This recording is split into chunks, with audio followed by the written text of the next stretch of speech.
Boa noite a todos, sejam bem-vindos a mais um encontro do Grupo de Estudos de Direito Sistêmico. E nós hoje vamos dar continuidade à leitura do livro Para que o Amor Dê Certo, de Bert Hellinger. Nós vamos retomar na página 107, e hoje temos como leitor o Celso, e estamos sob a orientação da Cleusa. Lembrando para quem for assistir a gravação pela primeira vez ou está participando a primeira vez do encontro, a gravação, os encontros acontecem todas as terças, às 20h20 a sala já está aberta, sempre pelo mesmo link de acesso, e as informações do link e outras informações podem ser obtidas através do perfil do Instagram Leituras Sistêmicas. Nós temos também um grupo no Telegram e um grupo no Facebook. Através lá do Leitura Sistêmica, vocês conseguem ter acesso, tá bom? Antes de eu passar a palavra para a Cleusa, só vou dar um recadinho. Na próxima semana, nós teremos um encontro com o Renê, e aí foi sugerido se ele pudesse trazer a palestra que ele fez no Congresso do IBCF. Então, ele se propôs a trazer esse assunto. Então, na próxima semana, nós teremos encontro, provavelmente não iremos ler nenhuma página do livro. O tema é os processos de perda e a morte nas constelações familiares, tá bom? E Cleusa, eu vou passar a palavra para você, sem mais delongas. Obrigada. Boa noite a todos, muito bem-vindos a quem está aqui presente, né? Bom dia, boa tarde para quem for ver a gravação em outro horário, né? É muito bom ter vocês para a gente dar continuidade a esse grupo e esse caminho de aprendizado, seguindo os passos que o Bert deixou para a gente. Então, hoje eu quero abrir antes da gente começar a leitura, né? Se mais alguém tem alguma colocação do que viram no Congresso e que não conseguiu falar na semana passada, está aberto para todo mundo expor, né? Acrescentar mais alguma coisa, compartilhar, né? O grupo está sempre aberto a isso, a leitura não é uma coisa obrigatória, é o nosso caminho, mas a gente vai enriquecendo com as coisas que vai acontecendo no nosso dia a dia. E também eu queria sugerir para vocês depois, né, na página 93, na outra leitura, o Bert cita a história dos doentes de colônia. Daí eu não sei quantas pessoas conhecem a história, eu trouxe uma versão dela aqui, se vocês quiserem, eu posso estar lendo para vocês, né? Então, se alguém tem alguma colocação, quer acrescentar alguma coisa no Congresso, ou fazer pergunta da constelação que a gente leu na outra semana, está aberta. É só levantar a mão e colocar.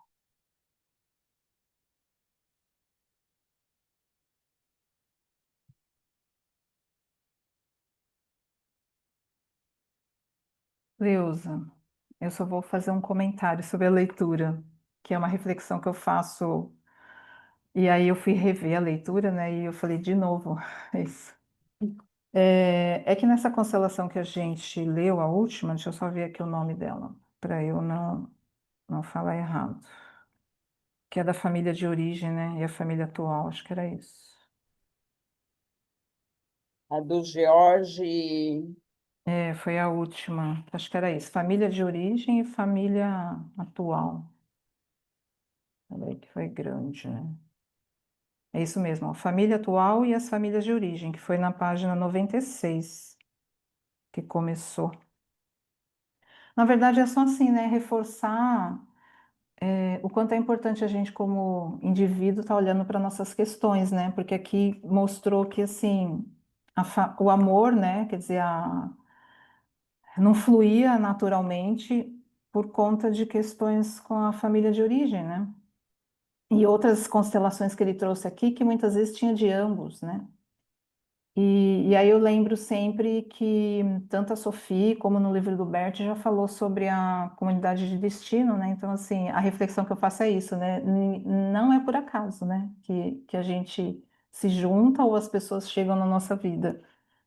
Que essa comunidade de destino, ela tá ali. Enquanto a gente não curar, né? As nossas feridas, e eu falo curar, né? E que, na verdade, esse outro é um caminho, né? Para a gente ir para essa cura. Então era isso. Que eu fui rever e eu falei de novo como ia aparecendo É, aqui. em algum lugar, em algum momento, eu vi uma fala, tipo assim, a gente busca um parceiro, né? O nosso grupo busca o outro grupo que vai ajudar a encontrar as respostas que o nosso grupo precisa. Então, não é por acaso que dois grupos se juntam, porque não são duas pessoas, né? A gente nunca pode esquecer que não são duas pessoas que se unem, são dois grupos, né? E nessa constelação, né, que a gente leu, e daí não deu tempo de comentar, porque era uma constelação longa, ele mostra bem essa situação, né? As duas pessoas estavam emaranhadas nas histórias das famílias de origem. Então, né, eles estavam se separando, né? Tipo, assim, o casal estava se separando, e não é porque não tinha amor, porque cada um estava preso na própria história. Então, o amor entre eles não estava fluindo, né? E tem, tipo assim, e um dos filhos era um casal com três filhos, e um dos filhos praticamente estava seguindo a história, tipo assim, o desejo do pai morrer, ele estava entrando na dinâmica eu no seu lugar, né? Então, assim, é muito importante estar olhando para a nossa história para estar livre para o outro, porque enquanto a gente não estiver livre, o amor entre o casal não flui com naturalidade, né? Então, daí, não sei se mais alguém tem alguma pergunta sobre isso, porque foi uma constelação longa e realmente não deu tempo da gente comentar nada sobre ela. Fala, Eri. Pode abrir seu microfone, Eri.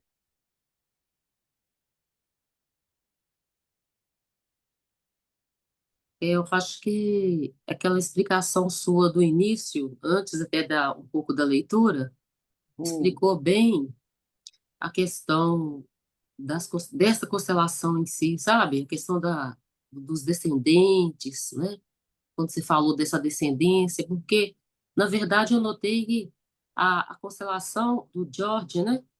E da Catrine, ela acontece em qualquer lugar do Brasil e do mundo, né? A mesma coisa em todas as famílias, né? Então, aquela sua fala, quando você disse dos ancestrais, né? Como que eu acredito que tenha já entrado dentro da própria constelação, né? Estava pensando outro dia sobre a última leitura, né? Tudo que você falou antes tinha muito a ver com esses ancestrais e a própria constelação que foi mostrada e foi lida depois. Então, né, nessa constelação aparece essa temática, né, que nem o Jorge, ele era filho de uma segunda união do pai, né? Então, e a primeira mulher do pai tinha morrido de câncer e, tipo assim, e aparece na constelação o movimento do pai querendo seguir essa mulher, né? Ele se casou de novo, teve outro filho, mas o desejo de seguir essa primeira mulher existia, né? E, inconscientemente, o filho do George estava seguindo o mesmo movimento. Então, se isso não viesse à tona, essa criança estava fadada a estar carregando essa vontade de morrer que já existia do pai, né, do pai dele, estava passando para ele no movimento que a constelação mostra. E do lado da mãe, existia uma criança excluída, que também fazia falta. E a falta dessa criança não deixava ela livre para expressar os sentimentos dela, né? No momento que essa criança foi incluída, ela se sentiu mais leve, ela se sentiu mais plena. Então, assim, são coisas que a gente tem que tomar muito cuidado com as exclusões. E, às vezes, essa exclusão não é uma... Ela é tão sutil que, tipo assim, você sabe que a pessoa existe, você fala na pessoa, mas você não traz a pessoa como pertencente, sabe? Assim, é como morreu, acabou, né? Então, você sabe da existência dela, mas você não dá o lugar dela, né? Por exemplo, assim, morreu um primeiro filho, né? Então, todo mundo sabe que morreu um primeiro filho, mas chama o segundo de primeiro, chama o segundo de mais velho. Então, nisso, está excluindo o outro, mesmo sabendo da existência dele, né? Então, assim, então isso interfere, assim, no a gente estar no nosso lugar, onde a gente tem força, né? Porque no momento que alguém é excluído, os outros vão ficar fora do lugar. E a exclusão tira a harmonia do grupo, né? Enquanto não houver essa inclusão novamente, alguém vai carregar esse destino, alguém vai ocupar esse lugar que não é dele.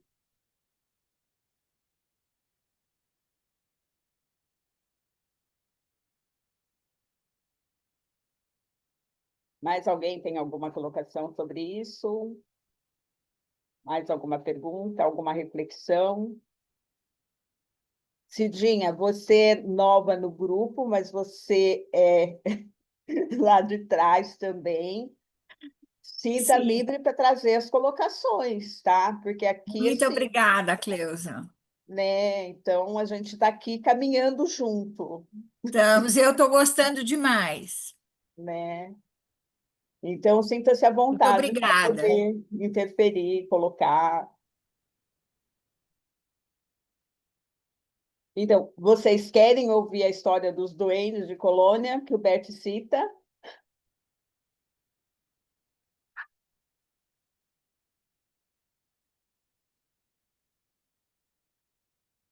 Essa é uma versão que eu encontrei. Eu já li uma versão um pouquinho diferente, mas eu achei essa interessante, né? Começa falando sobre a Colônia, que é uma cidade lá da Alemanha, né?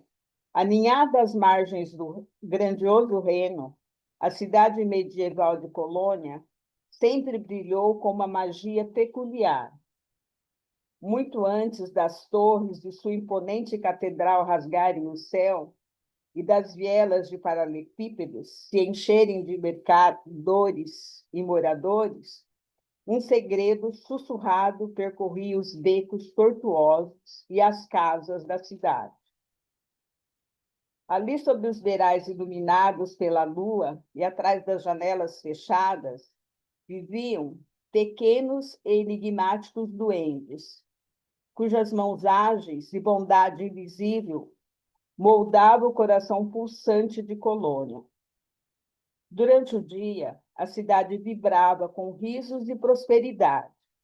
As prateleiras dos padeiros transbordavam de pães dourados, as bancas dos sapateiros reluziam com botas perfeitamente polidas, e os cabides dos alfaiates reluziam com roupas finamente costuradas.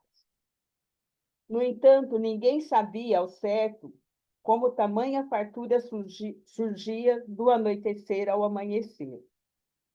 Dizia-se que os duendes, com seus gorros pontudos e barbas eriçadas, saíam ao pôr do sol para concluir silenciosamente todas as tarefas inacabadas pelos humanos.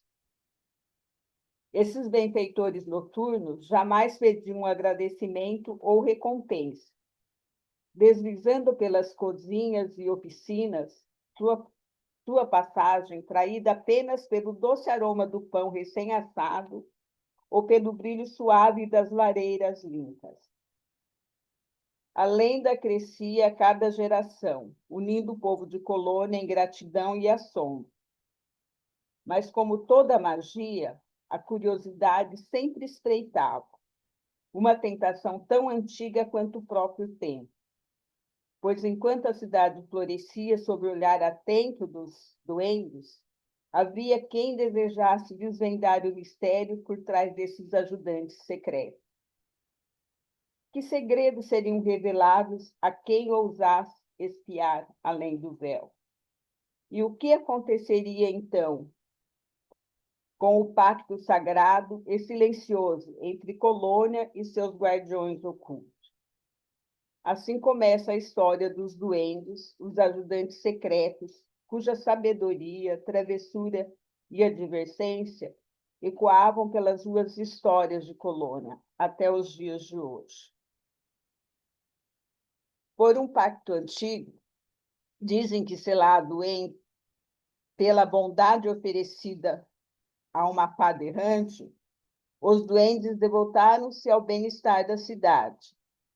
Então, eles percorriam oficinas, consertavam cadeiras quebradas, varriam o pó, a serragem, colocavam massas frescas para crescer nas padarias, nas lojas dos sapateiros costuravam o couro,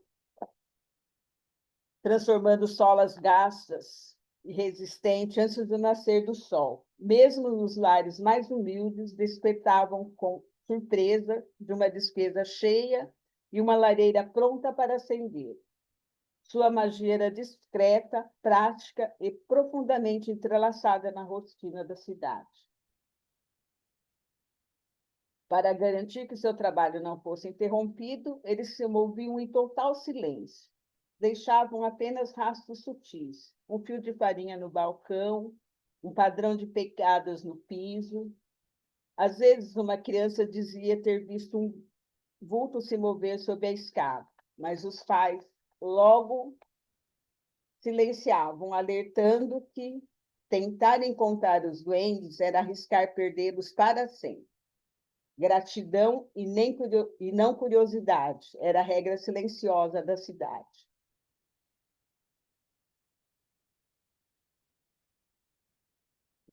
Com o passar das estações, a colônia prosperou, as corporações enriqueceram, os aprendizes se tornaram mestres e a fama da cidade se espalhou. Viajantes se maravilhavam com a rapidez do trabalho e a alegria de seus habitantes.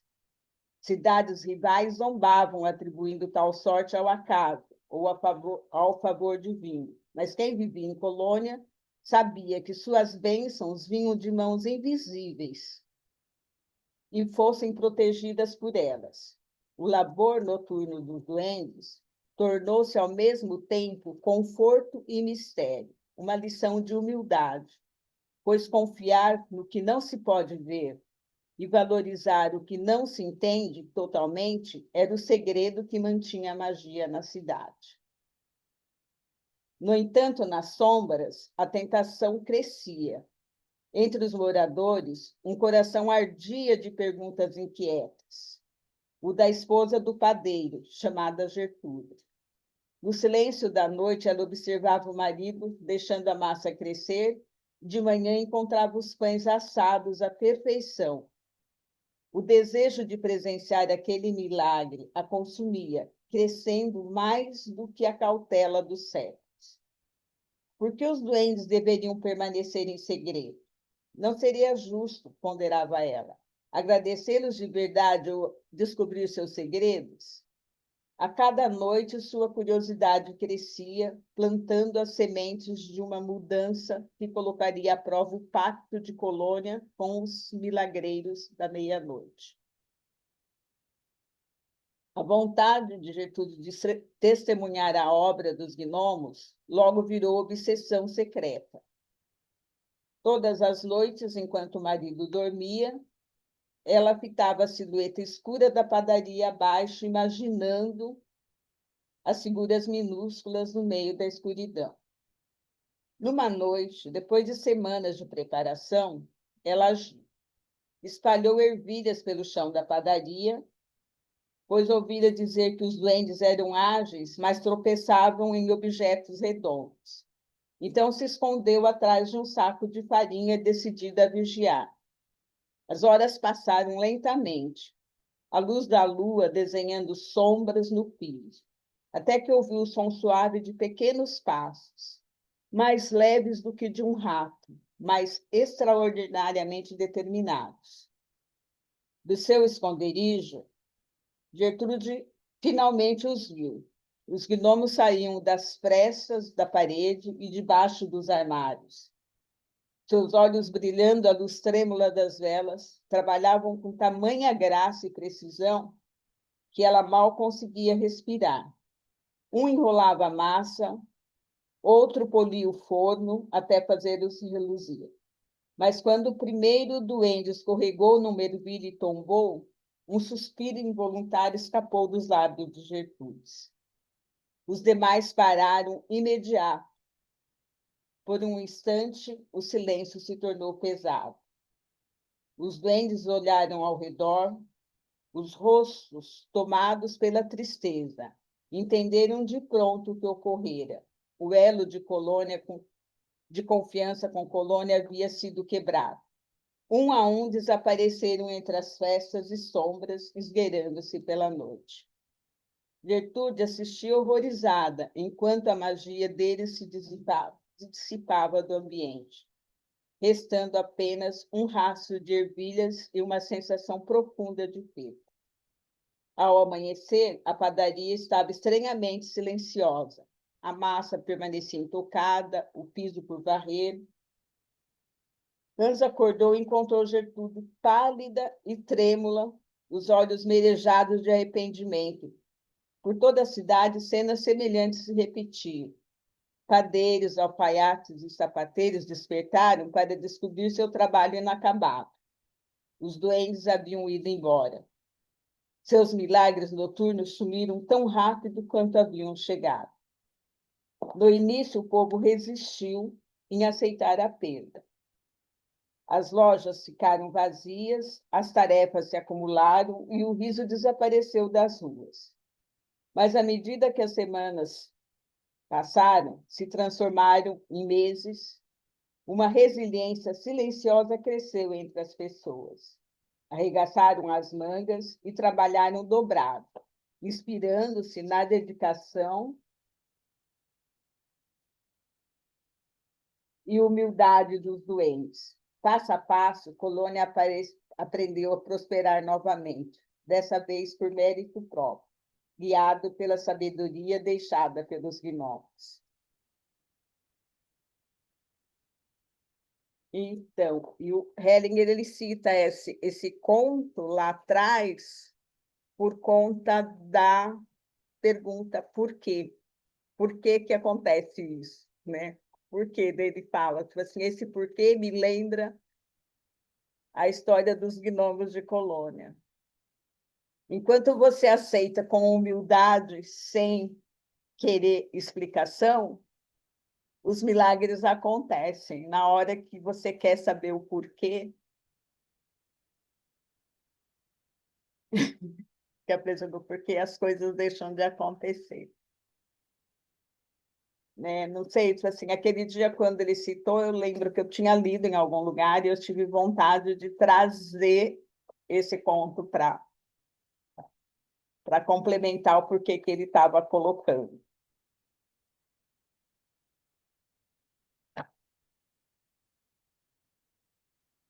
Né? Então, se ninguém tiver nenhuma colocação, daí a gente vai para a leitura de hoje. Daí eu vou deixar você ler, Celso. Então, eu coloquei aí no chat, é a curiosidade, né? Tem uma vez alguém falou, a curiosidade mata, né? Às vezes é melhor ficar quietinho. Às vezes quando as coisas são muito boas, né? Isso lembra, tipo assim, também a passagem da Adão e Eva no Jardim do Éden, né? É, Tudo era perfeito, mas eles resolveram querer mais, né? E daí perdeu a perfeição e passaram a ter que conquistar tudo com esforço próprio, né? A mesma coisa ali os habitantes, eles tinham tudo por conta desse pacto secreto, né? E de geração em geração isso ia passando com respeito, até que alguém resolveu, mas por que não descobrir isso, né? O que está atrás? Então a gente tem que ter muito cuidado quando essa curiosidade não é o caminho da alma, quando ela vem da cabeça, né? E é Sim. nisso que ele chama a atenção. Ele fala que a alma sabe o caminho, mas a cabeça nem sempre sabe. Então, quando a gente quer dirigir pela cabeça, a gente acaba quebrando a magia da vida. Hum. É verdade. Tá, Lerê? As Ordens da Ajuda, do livro do Bert Hellinger. É, Está dentro disso aí. né? Então, assim, eu acho interessante que eles falam que essa dádiva, né, os habitantes aceitavam com humildade, porque eles tinham que confiar em algo que eles não viam, né? Eles recebiam, né, em confiança, eles entregavam, confiavam e recebia. Na hora que veio a curiosidade, o pacto quebrou. Cleusa, a Dani colocou aqui no chat. Você quer abrir o microfone, Dani, para falar? Ou prefere que eu leia? Fica à vontade. Posso ler? Ela colocou assim: me trouxe a questão dos segredos. Também, né? Assim, por isso que quando a gente está trabalhando, né, numa constelação, numa questão, e aparece um segredo, a gente precisa respeitar, né? Porque tem segredos que não é o momento dele vir à tona ainda. Então, é hora que a gente tem que dar um passo para trás e estar falando para a pessoa, é um segredo, e isso precisa ser respeitado, né? Ou quando alguém procura a gente para descobrir um segredo, porque já aconteceu de alguém procurar, falar assim, eu quero fazer uma constelação porque eu sei que tem um segredo e eu quero saber o que é. Não dá, né? Se existe um segredo, quando chegar o momento, ele vai ser revelado. Ou ele vai se abrir simplesmente com respeito. Às vezes, né, já aconteceu de aparecer um segredo no campo e com uma reverência, né, um respeito, uma inclusão, de repente isso dissolve. Então, não dá, era isso, era aquilo. Não sei, era um segredo, né? Era alguém que precisava ser incluído. No momento que isso acontece, aquele problema desaparece. Fala, Helena. Eu lembrei de uma situação que aconteceu semana passada, num grupo que eu tô de WhatsApp, né, de constelação, e uma pessoa veio trazer sobre a questão da paternidade, né, de adoção, enfim, de adoção não, de não ser filha. E porque diz que apareceu no campo, pelo que eu entendi, o facilitador interpretou, dizendo que a pessoa não era filha. E aí eu lembro que o Renato, né, isso já teve em situações que o Renato estava conduzindo, e ele falou, ó, só um exame de DNA pode confirmar se a pessoa é ou não é. Na minha turma da pós, inclusive, tinha uma pessoa lá que ela falava que tinha aparecido na constelação, que ela era adotada, né? E ela estava doida, porque acho que os pais já não eram mais vivos e não tinha como fazer o teste de DNA com o irmão, enfim. E esse caso que apareceu nesse grupo era bem parecido, porque não tem como a pessoa fazer o teste de DNA, pelo que ela falou, que não tem mais ninguém vivo.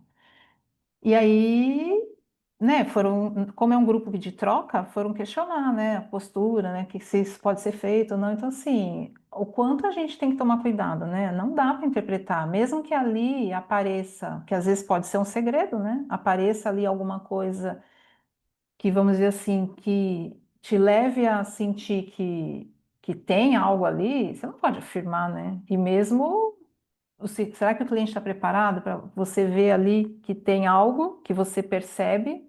O cliente vai ter estar preparado para ouvir aquilo? Então, muitas vezes eu lembro do Renato, outros facilitadores que eu vi, a própria Sofia, ó, aqui existe um segredo e isso a gente não mexe, né?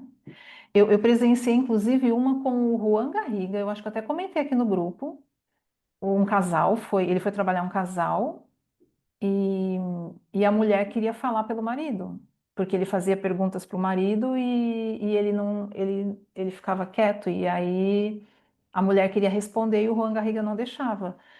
O Juan Garriga já estava com representante no campo, a pessoa que representava a mãe dele e falou assim: não é para você falar. A representante, hein? E você percebia que o cliente estava ali sentado assim, ó. Então você percebia que ele não tinha permissão de falar, né? Então, assim, e a mulher queria falar no lugar, e o Juan Garriga falou: não, você não vai falar. E não foi falado, né? O Juan só falou assim: olha, acho que envolvia filhos também, então, assim, se ele quisesse, né, resolver a questão, quando ele estivesse pronto, ele ia ter que olhar para isso, né? Mas ele não tinha permissão da mãe. E nem sei se a mãe dele era viva, mas a mãe com certeza não estava lá. E a representante foi categórica: você não tem permissão de falar. E era um segredo. É complicado isso, essas situações, às vezes surgem as situações no campo. Há muitos anos atrás, eu estava atendendo fazendo a constelação de uma pessoa, né? E ela a história tinha a ver com o pai, com a família do pai. Então, ela colocou foi colocado o representante do pai e foi colocado a representante da mãe do pai. O representante do pai dela olhou para a representante que ela colocou como avó e falou para ela: mas você não é minha mãe. E daí a interrogação, era a avó que ela conhecia, né? Daí eu falei para ela: eu não dá para saber, então vou colocar uma outra representante como se fosse a mãe biológica. Coloquei outra representante, seria uma outra avó, né? Essa outra representante que entrou, né, a segunda, ela olha para a primeira e diz assim: você prometeu que ia cuidar bem dele. Só que, tipo assim, o pai dela já era morto e a avó muito mais ainda, né? Tipo assim, então, e a cliente ficou daí com essa. E a questão dela desenrola com esse tema. Mas, assim, eu não, foi aquela.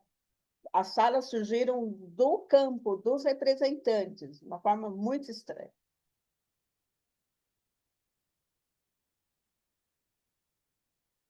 Né? Então, às vezes, acontecem essas coisas que você fica meio. Você não está interpretando o campo, mas o campo está trazendo algo que talvez a pessoa precise saber. Vou ler o chat aqui da Valéria. Depois, se vocês quiser abrir o microfone, Valéria? É que Então eu não tá. estava conseguindo. Eu e o microfone, a gente não se dá muito bem. Então, eu já participei uma vez de uma constelação como representante.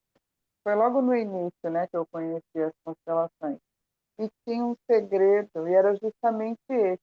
A pessoa era filha da tia e não dos pais. Mas eu não consegui falar.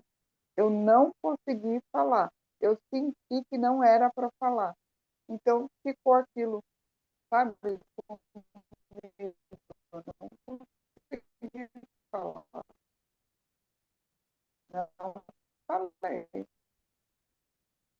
Então, tipo assim, eu acho que quando é para continuar segredo, o representante não vai ter acesso à informação. Quando o representante traz, é talvez porque aquilo está precisando vir à tona. Porque a gente não tira essas histórias da cartola. Não tem como. Se você está seguindo o que a gente aprendeu lá atrás, a gente não tem como, a gente não tá ali fazendo adivinhação. Né? E o representante que entra no campo né, fiel, né, que entra, assim, de repente vem, solta uma frase dessa, né, a gente tem que prestar atenção.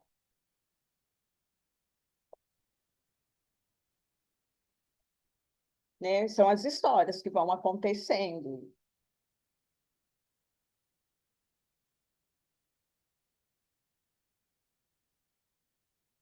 Se não tem mais nenhuma colocação, eu vou deixar o Celso ler um pouco.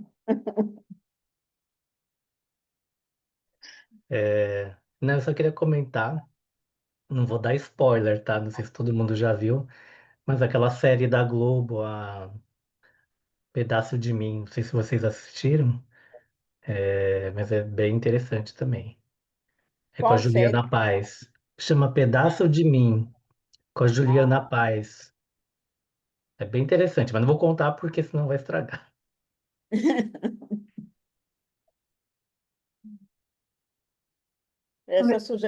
essas sugestões são interessantes. Ô, Cleusa, só antes de continuar, que eu lembrei aqui, que perguntaram do livro que você leu o conto. Porque eu Ah, sei que existe um livro, Os Exilados de Capela, mas eu não sei se tem a ver. não, eu acabei pegando na internet essa versão. Que eu tenho os livros de contos de fadas que eu adoro, mas eu não encontrei esse. Né, esses duendes. Eu sei que eu já li em algum outro lugar. Daí eu peguei e joguei no Google e apareceu essa versão que eu li para vocês. Né, eu coloquei Então, como Duende de Colônia. passa para mim, eu ponho lá no grupo, tá? Tá Você certo. tem, você pode passar para mim? Aí eu ponho no grupo do Facebook, no Telegram, e se não for tão longo assim, posso até pôr no Instagram. Ele é longo, eu acho. Né? Eu pulei algumas coisas porque ele é mais Ah, longo do tá. que eu Mas li. eu posso fazer uma montagem e colocar só as partes principais faladas no Instagram e coloco lá Né? para as pessoas saberem, tá bom? Né? Obrigada. Uhum, né? Porque assim, eu gosto de ler contos de fadas, eu sei que eu já li em algum lugar onde ela não era mulher do padeiro, ela era mulher do alfaiate. Né? E nesse ela é a mulher do padeiro. E diz que na cidade de Colônia, isso é um folclore, a cidade vive ainda disso, né? E diz que lá tem a estátua de uma mulher, da Gertrude, do padeiro, dos duendes, né? Porque é uma cidade que atrai o turista por conta dessa história dos duendes.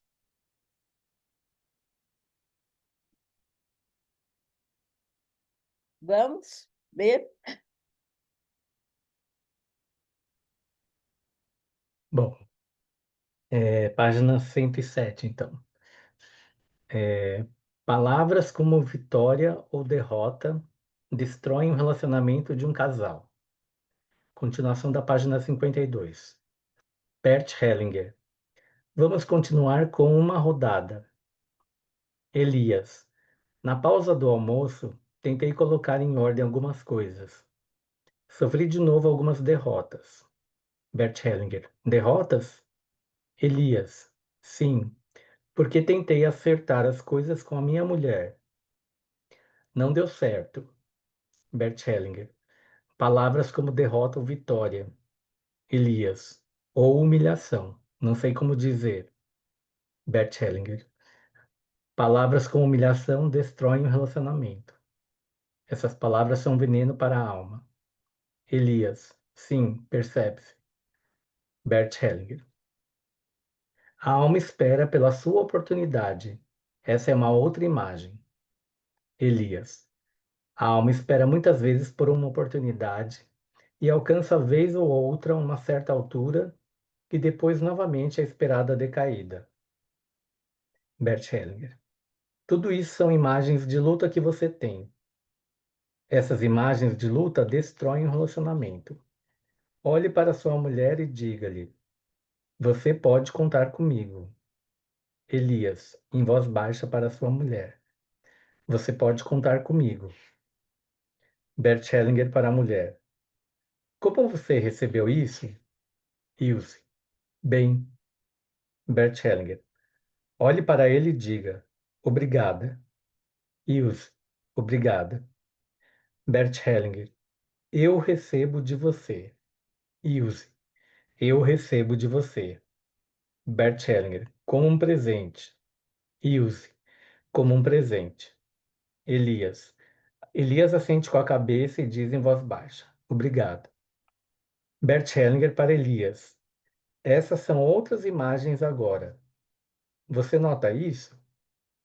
Elias assente com a cabeça. É, continua? Um dia depois. Os meus valores são certos, não os seus. Ilse. Dormi mal. Na noite passada tivemos uma longa discussão que terminou em briga. Bert Hellinger. A maioria das discussões terminam assim. Por isso, a gente deve mantê-las tão curtas quanto possível. Ilse e seu marido, Elias riem. Bert Hellinger. Gostaria de dizer algo sobre as chamadas discussões entre parceiros. Para que serve, na verdade, uma discussão? Para a maioria das pessoas, a discussão devia levar a convencer o outro de algo do qual ele não está convencido. Ilse, certo. Bert Hellinger. Isso não adianta nada. Deixe-o com sua opinião. A sua não é melhor. É somente uma outra. Ilse. Sim, também acho. Bert Hellinger. É isso mesmo. Se você se conscientizar disso, as discussões serão mais curtas. Algo mais? Ilse. Não. Elias. A discussão com a minha mulher resultou que quase não dormi. Fiquei pensando muito durante a noite. Algumas coisas mudaram dentro de mim, mas não sei como levar isso a termo. Bert Hellinger. Nesse contexto, gostaria de dizer algo sobre o relacionamento a dois. Cada um dos companheiros tem um sistema de valores e comportamento que assume de sua família. E cada um deles pensa que o seu é o correto. Sua consciência se orienta por aquilo que se vive em sua família. A consciência não diz absolutamente nada sobre o correto, somente sobre o que é válido em minha família. Isso é o que diz a consciência. O mesmo se dá com outro parceiro, sem diferença. Ele também tem o seu sistema de valores e o padrão de comportamento de sua família. Ele também pensa que o seu é o correto. Quando então dois corretos se encontram, dá-se uma discussão. No início de muitos relacionamentos, existe uma luta secreta na qual cada um tenta impor ao outro o seu sistema de valores. Na maioria das vezes, a mulher é quem se impõe e o homem se retrai. Então a mulher ganha, mas acaba perdendo o marido. Esse é o padrão normal. Não se consegue ver que o sistema do companheiro tem o mesmo valor. Chega-se a uma solução quando os dois se unem e reconhecem reciprocamente o sistema do outro. Você, Ilse, não reconheceria somente o seu, mas o dele também. Elias não apenas reconhece o dele, mas o seu também. Assim, vocês podem procurar um caminho onde ambos se tornem uma unidade em um nível mais elevado, de tal forma que cada um se sinta bem nesse novo sistema de valores.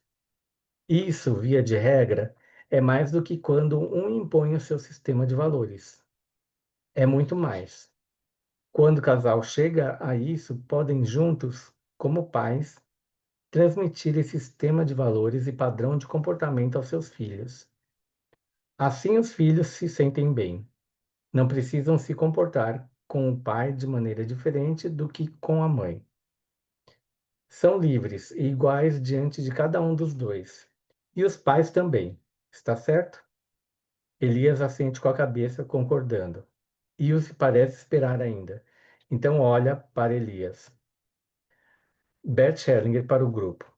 Agora, vocês viram nesse contexto a diferença entre o homem e a mulher? O homem conseguiu concordar imediatamente. Para ela é um pouco mais difícil. Elias. Antes, essa aceitação recíproca funcionava muito bem, mas ultimamente, Bert Hellinger. A aceitação é muito pouco. A aceitação não une.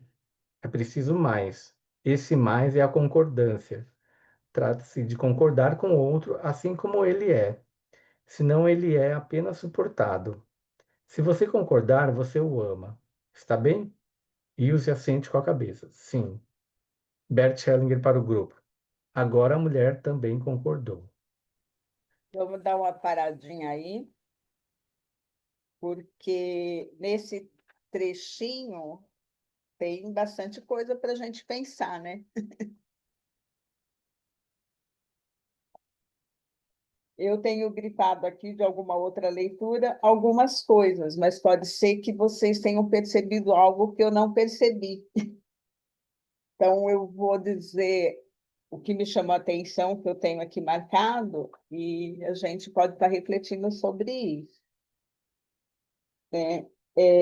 Na página 108, quando ele diz: cada um dos companheiros tem o sistema de valores e comportamento que assume de sua família, e cada um deles pensa que o seu é correto. Sua consciência se orienta por aquilo que se vive em sua família.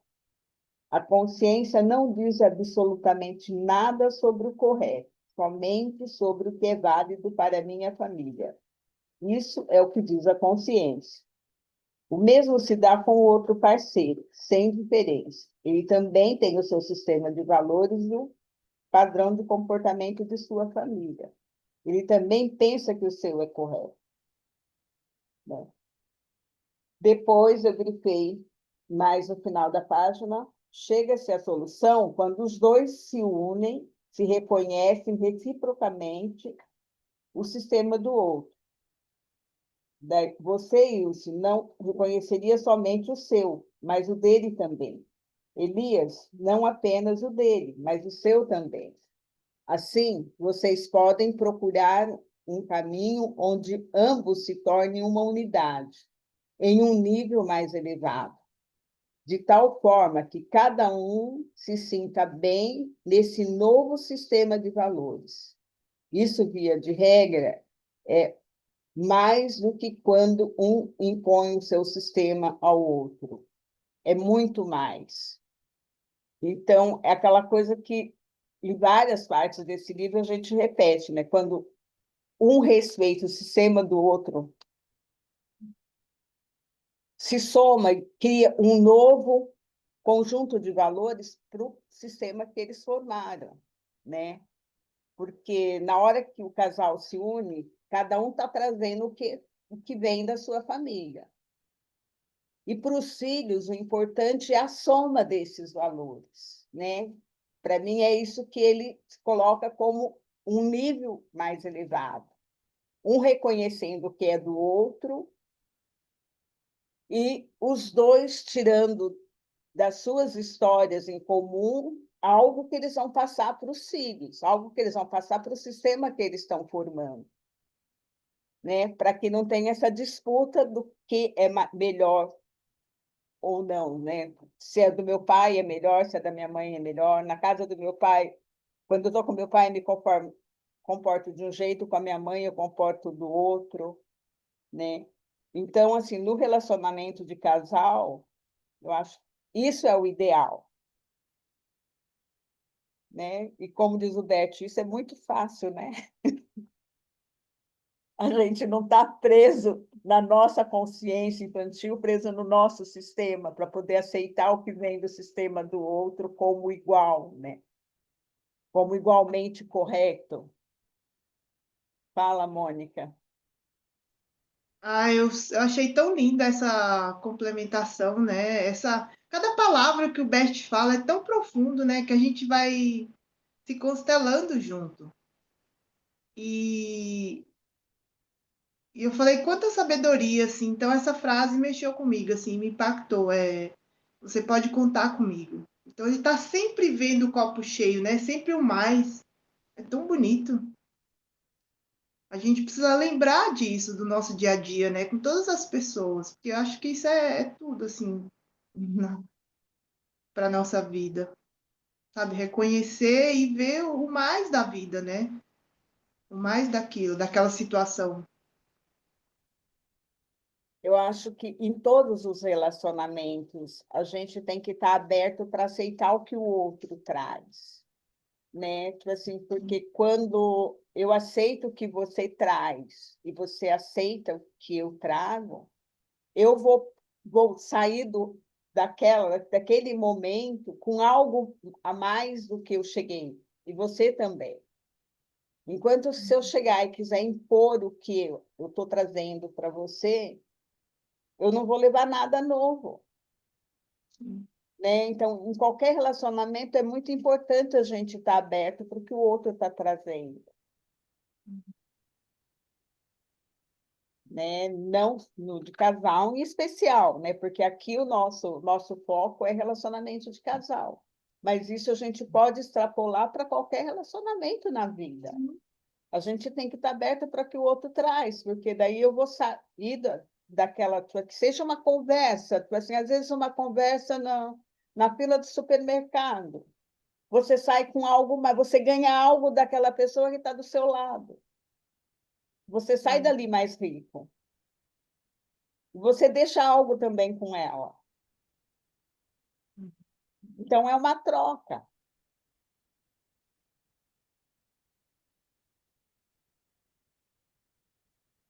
Né? E depois, quando ele comenta aqui embaixo, a aceitação é muito pouco.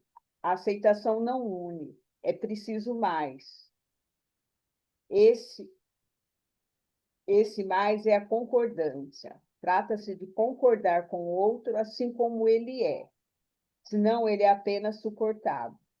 Se você concordar, você o ama. Então, para mim, assim, foram coisas que impactou num outro momento que eu li esse livro. Eu não sei para vocês hoje se tem mais alguma coisa que passou aqui que a gente pode estar trazendo.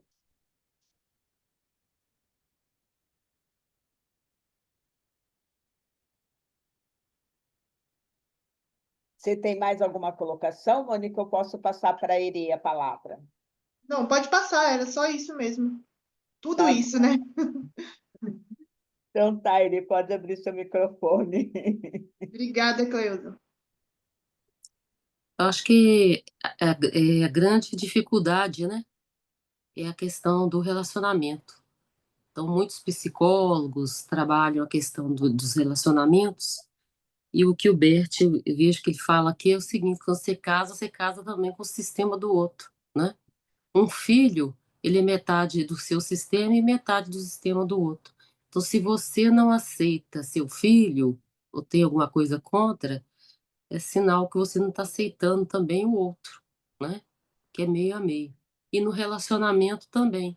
Você não casa só com o marido, você casa com todo o sistema do marido, com o pai, com a mãe, com os irmãos, com os antepassados dele. Tem toda uma história que você tem que entender. E é o que é mais difícil na vida é isso.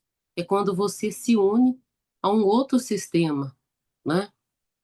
Aí, quer dizer, no meio ali fica os filhos, mas ali nos dois tem os dois, tem que estar com aquela, na parte de conjunto, né, intercalado, aquela interseção, onde tem os dois sistemas se unindo. E é o que é mais difícil na vida, é isso, né? Então, onde a criança, às vezes, ou filho, né, assim, independente da idade, ele fica dividido entre os valores de um lado e do outro. Então, ele se comporta de um jeito em um lugar e de outro jeito em outro lugar. Ele não pode ser ele mesmo, ser inteiro, né? Então, assim, vocês sabem que eu tenho uma farmácia, né? E o meu trabalho é no balcão. Então, e balcão, assim, balcão de farmácia, balcão de bar, balcão é uma coisa assim onde as pessoas vêm e derramam, né, 500 queixas, né? Então, né, então assim, às vezes eu lembro daquela música, garçom, traga mais uma garrafa. Então você vai no bar e você derrama todas as suas tristezas. balcão de farmácia é mais ou menos isso. A pessoa chega e fala. Então, em várias situações, eu pergunto: você ama metade do seu filho? Daí a pessoa diz: porque se você não aceita a família do seu companheiro, do seu parceiro, você não está aceitando a metade do seu filho. Né? Então, assim, é uma forma da gente estar levando esse conhecimento para mais gente, sem precisar deles estarem fazendo uma constelação. Né? A gente está despertando, né? Assim, seu filho é metade o avô, a metade a avó. Então, né, uma parte dele é isso, né? Daí você vai olhar para o seu filho e você não vai gostar dele porque ele tem tal característica do pai. Né? Assim, o casal se separa, homem e mulher separa, pai e mãe não, pai e mãe continuam unidos no filho. Então, assim, é uma coisa que eu levo para o meu dia a dia, sempre que eu tenho oportunidade, eu dou esse alerta, né? E muitas pessoas depois agradecem, depois de um tempo. Né? Porque muitas vezes a criança está adoecendo por conta desse conflito. Né? E tem aquelas que não querem ver. Teve uma situação que eu estava atendendo a criança doente, a mãe vindo constantemente pegar a medicação, né? Então, o que está acontecendo em casa para ele estar assim? Eu e meu marido somos almas gêmeas. A gente se encontrou, nosso relacionamento é perfeito. Falei, mas deve ter alguma coisa acontecendo para ele estar doente. Não, em casa está tudo perfeito. Depois ela falou mais alguma coisa, ela falou assim: às vezes ele sente falta da avó. Eu digo, mas por que ele sente falta da avó? É que meu pai morreu e daí teve uma briga por herança e eu briguei com a minha mãe e era a minha mãe que cuidava dele, agora ele não vai mais para a casa dela. Então, assim, estava tudo perfeito na família, né? Daí a situação não era entre ela e o marido, mas entre ela e a família de origem dela. Então, a criança, de repente, ela ficou privada de ir para a casa da avó, que era quem cuidava dele até aquele momento. Ele começou a adoecer, começou a ter um comportamento agressivo. E a mãe era terapeuta. Não está acontecendo nada, está tudo perfeito. Na minha casa, ela, mas e essa falta da avó, você acha que não está interferindo na vida dele? Né? Então, assim, são coisas assim que eu brinco, eu sou terapeuta de balcão, eu dou esses empurrões, daí, tipo assim, vai buscar, vai buscar o resto depois. Fala, Mônica. Então, eu queria contar que uma vez eu participei de uma constelação com o Renato e era justamente um senhor, porque estava desesperado que o filho estava internado. Era, não lembro o nome da doença, não sabia. Ele estava assim já.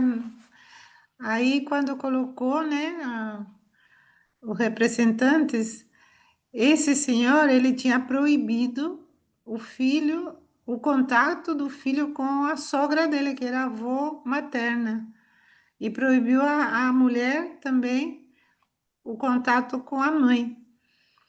E ele foi bem forte essa constelação.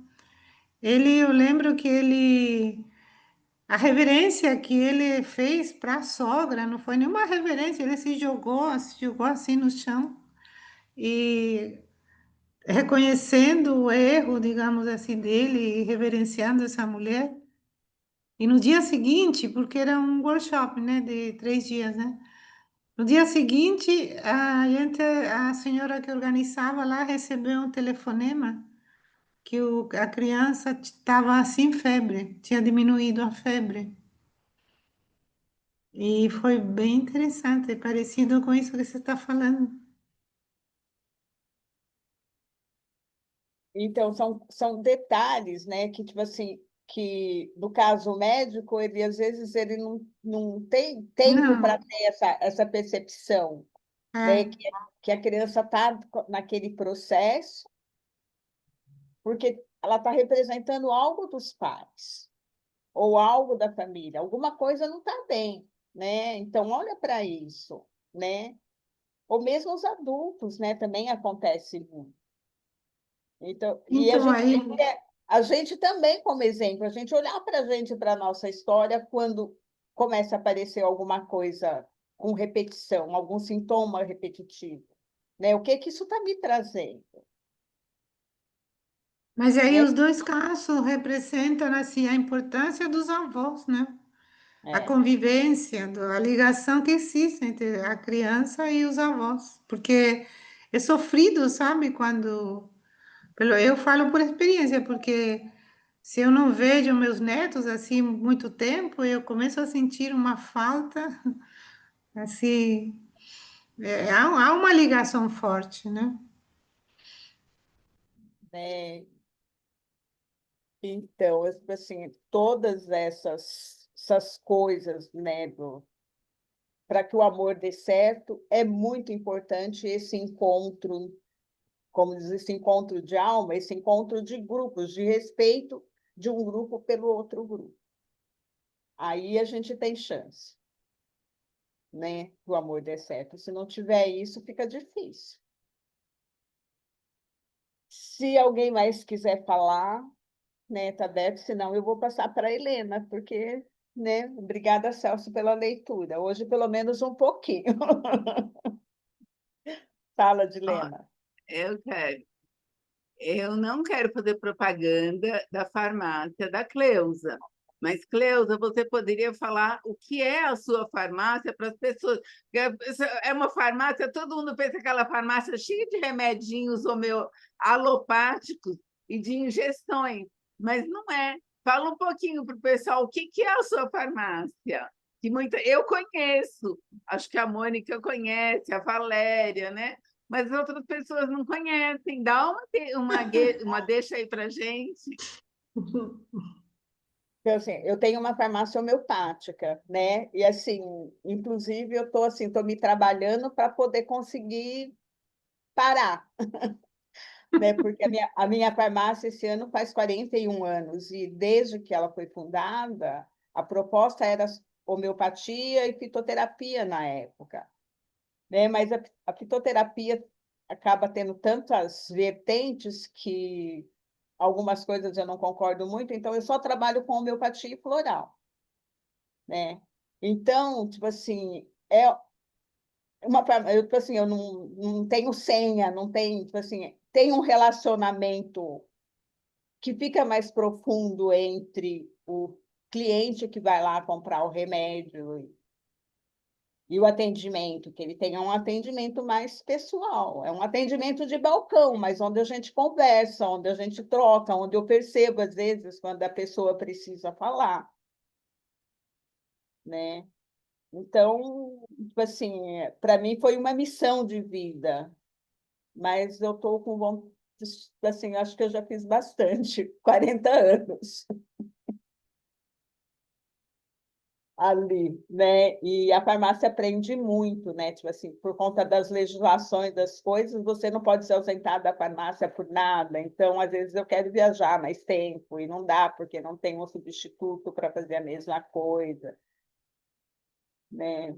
Mas assim, a proposta desde que eu fundei o meu Vital era essa, trabalhar só com medicina integrativa. E graças a Deus eu consegui fazer isso até agora, né? E a farmácia acabou me abrindo espaço para outras coisas, ampliando, né? Porque no dia a dia você vai, então, assim, acabei, no começo fui estudar acupuntura por conta das perguntas que os clientes faziam, e daí você vai vendo outras coisas, mesmo que você não use, mas você vai estudar e vai conhecer para poder ter essa troca. Então, eu acho que para mim, assim, em termos de troca, foi uma vida bem intensa o balcão da farmácia, que é uma coisa que eu não planejei. Quando eu fui para a faculdade, a minha proposta era ser cientista, não era nunca ir no balcão. Ela vai ter que arrumar outro balcão depois que alguma coisa, não, Obrigada. o balcão é muito importante. E as constelações são lá na farmácia, né? Tem um Sim, espaço na parte de cima da farmácia onde sim, tem as constelações, é. né? Aí, Então, é isso, Então, gente. obrigada, Cleusa. Então, boa noite. Obrigado vocês por estarem aqui. Então, obrigada, Celso, pela leitura. Eu passo para você, Helena. Antes de encerrar, só para quem chegou depois, relembrando que na próxima semana nós vamos ter o encontro com o Renê, e o Renê vai trazer uma palestra que ele apresentou no IBCF, tá? Então, nós não iremos ler, já vou falar que nós não iremos ler nenhuma página. O tema da palestra dele é os processos de perda e a morte nas constelações familiares.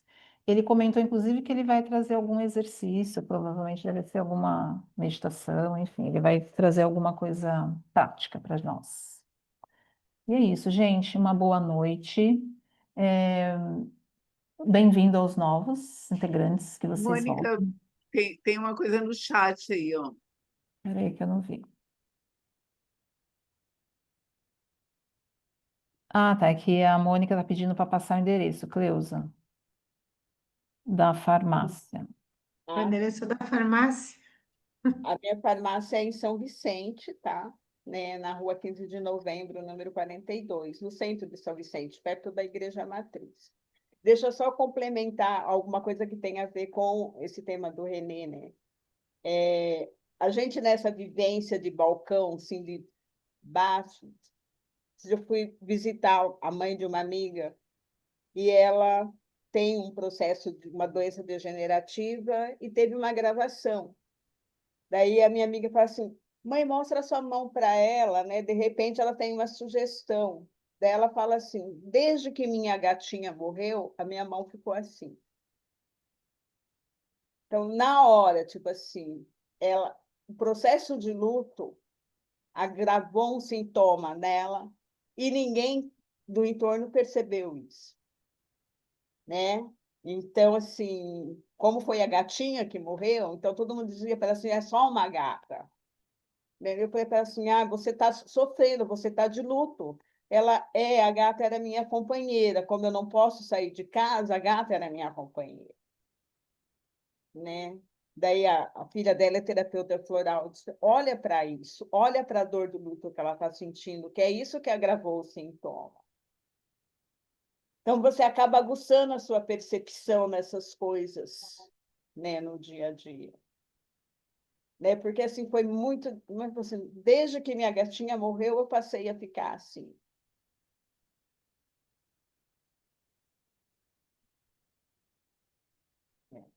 É isso, gente. Obrigada. É esse tema que o Renê traz aqui, além de ser interessante, né, que ele vai trazer a visão dele na constelação, mas também agora a gente está no mês de setembro, né, Setembro Amarelo, então também é um tema bem importante, né? Boa noite a todos. Celso, muito obrigada pela leitura. Obrigada, Cleusa. E obrigada a todos que vieram e que fizeram suas colocações. Até terça-feira que vem, gente. Venham preparados. Tchau. Tchau, uma boa noite, bom Tchau, boa descanso. noite. Obrigado. Boa noite.